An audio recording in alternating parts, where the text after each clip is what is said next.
নমস্কার বন্ধুরা, সোমা কিচেনে আপনাদের সবাইকে স্বাগত। আজকে আবারও একটা নতুন স্বাদের রেসিপি নিয়ে আপনাদের সামনে চলে এসেছি। আজকে আমি একটা কাতলা মাছ দিয়ে আর আলু পটল দিয়ে একটা দুর্দান্ত স্বাদের রেসিপি বানিয়ে দেখাবো। ভিডিওটা কিন্তু স্কিপ না করে প্রথম থেকে শেষ পর্যন্ত দেখার অনুরোধ রইল। আর নিঃসন্দেহে আপনাদের খুবই ভালো লাগবে। আর ভালো লাগলে অবশ্যই লাইক, শেয়ার, কমেন্ট এবং সাবস্ক্রাইব করে আমার পাশে থাকবেন। তবে চলুন বেশি কথা না বাড়িয়ে রেসিপিটা শুরু করা যাক। এই রান্নাটার জন্য আমি এখানে কাতলা মাছ নিয়েছি, কাতলা মাছের পেটি নিয়েছি। আপনারা চাইলে রুই মাছও নিতে পারেন, কোনো অসুবিধা নেই। এবার আমি মাছগুলোতে লবণ আর হলুদ একটু মাখিয়ে নেব। লবণ, সামান্য একটু লঙ্কার গুঁড়ো আর একটু দিয়ে দেবো তেল দিয়ে ভালো করে মাছটাকে হলুদ, লবণ, লঙ্কা, তেল ভালো করে মাখিয়ে নেব।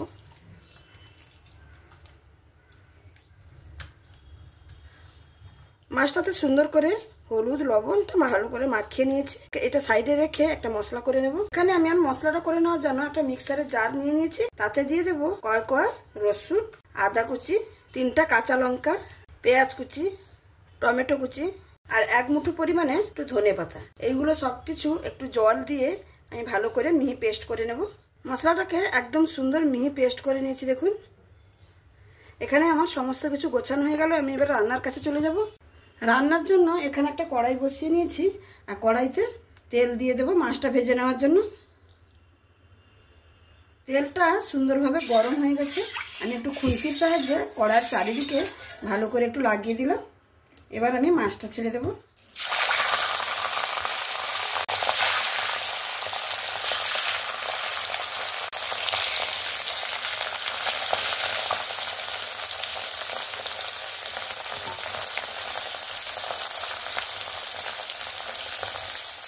মাছগুলো এক সাইড ভাজা হয়ে গেছে, আমি অপর সাইডটা উল্টে নেব।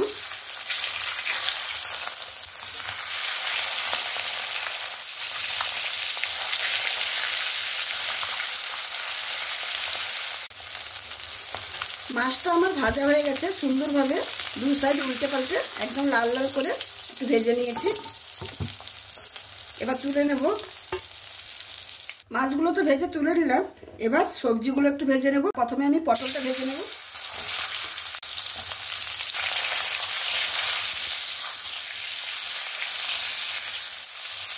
সামান্য একটু লবণ দিয়ে দেব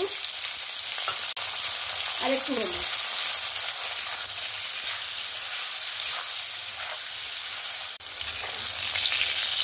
পটলটাও সুন্দরভাবে ভেজে নিয়েছি। এবার তুলে নেব। এবার আলুটাও ভেজে নেব।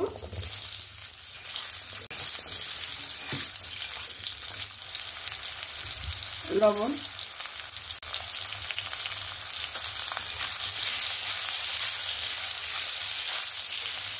আলুটাও সুন্দর লাল করে একদম ভেজে নিয়েছি। আলুটাও তুলে নেব।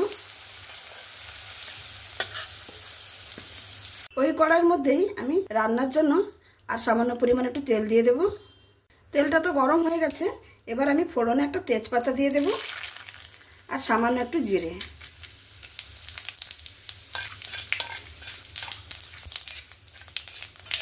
জিরে আর তেজপাতাটা সুন্দরভাবে ভাজা ভাজা হয়ে গেছে।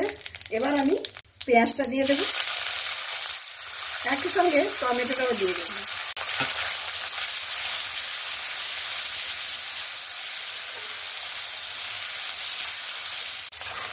পেঁয়াজ আর টমেটোটা সুন্দরভাবে ভেজে নিয়েছি। এবার বেটে রাখা যে মশলাটা দিয়ে দেব।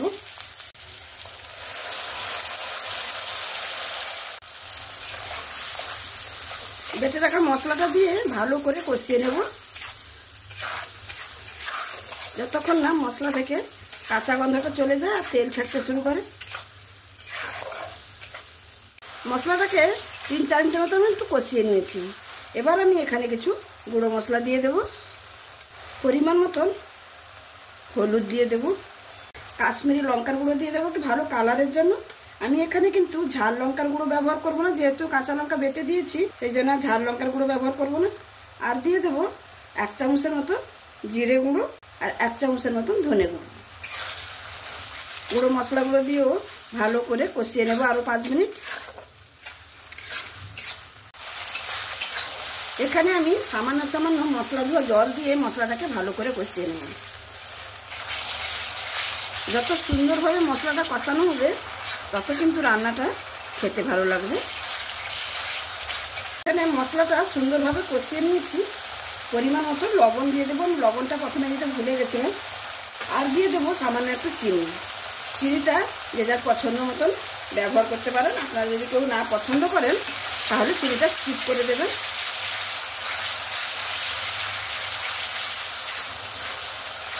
লবণ আর চিনিটা দিয়ে ভালো করে একটু নাড়াচাড়া করে নিলাম। এবার আমি ভেজে রাখা আলু আর পটলগুলো দিয়ে দেব।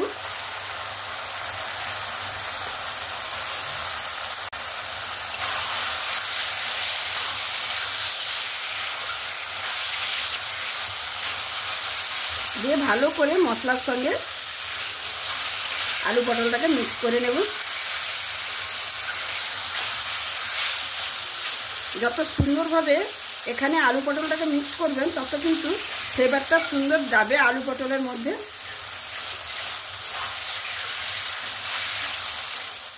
ভালো করে নাড়াচাড়া করে আলু পটলটাকে মশলার সঙ্গে ভালো করে কষিয়ে নিয়েছি। এবার আমি এখানে পরিমাণ মতো একটু জল দিয়ে দেব।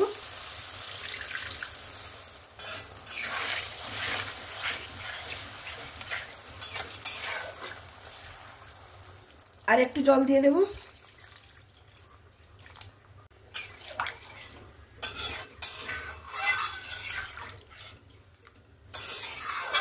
জলটা দিয়ে ভালো করে একবার নাড়াচাড়া করে নিলাম। এবার যতক্ষণ না তরকারির মধ্যে একটা ফুট চলে আসছে ততক্ষণ আমি মাছটা দেবো না। ফুটটা চলে এলেই মাছটা দিয়ে দেব। ঝোলটা সুন্দরভাবে ফুটে উঠেছে। এবার মাছগুলো আমি দিয়ে দেব। মাছগুলো দিয়ে আবারও একবার নাড়াচাড়া করে দেব। দিয়ে একটা ঢাকনা দিয়ে ঢেকে দেব 5 মিনিটের জন্য। এবার আমি ঢাকনাটা তুলে নিচ্ছি। দেখুন দেখতে কতটা সুন্দর হয়েছে। রান্নাটা আমার একদম কমপ্লিট। আলুটা খালি সেদ্ধ হয়েছে কিনা একবার দেখে নেব। হ্যাঁ, আলু তো সুন্দর সেদ্ধ হয়ে গেছে। নামানোর আগে একটু সামান্য একটু ধনেপাতা দিয়ে দেব। আর দিয়ে দেব 2টো কাঁচা লঙ্কা। রান্নাটা এখানে আমার একদমই কমপ্লিট। এবার আমি পরিবেশন করে দেখাচ্ছি। তাহলে বন্ধুরা দেখতেই পেলেন আমার এই রেসিপিটা, এই কাতলা মাছের পেটি দিয়ে আলু পটলের এই রেসিপিটা। দেখতে দেখুন কতটা সুন্দর হয়েছে। যখন তখন তো এরকম আমাদের বৃষ্টি হচ্ছে, বৃষ্টির দিনের দুপুরে এরকম যদি একটা রেসিপি থাকে তাহলে সত্যিকারে খাওয়াটা কিন্তু একদম জমে যাবে। আমার এই রেসিপিটা যদি আপনাদের ভালো লেগে থাকে তাহলে অবশ্যই লাইক, শেয়ার, কমেন্ট এবং সাবস্ক্রাইব করে আমার পাশে থাকবেন। আর অলরেডি যে সকল বন্ধুরা সাবস্ক্রাইব করে আমার পাশে আছে তাদের অসংখ্য ধন্যবাদ। আর যারা এখনও সাবস্ক্রাইব করেননি প্লিজ আমার ছোট্ট এই চ্যানেলটিকে সাবস্ক্রাইব করে আমার পাশে থাকুন। আমি আরও নতুন নতুন রেসিপি আপনাদের উপহার দিতে পারবো। তাহলে আজকে এখানেই শেষ করছি। আবার দেখা হবে অন্য কোনো দিন অন্য কোনো রেসিপির সঙ্গে। সবাই ভালো থাকবেন, সুস্থ থাকবেন, সাবধানে থাকবেন। ধন্যবাদ।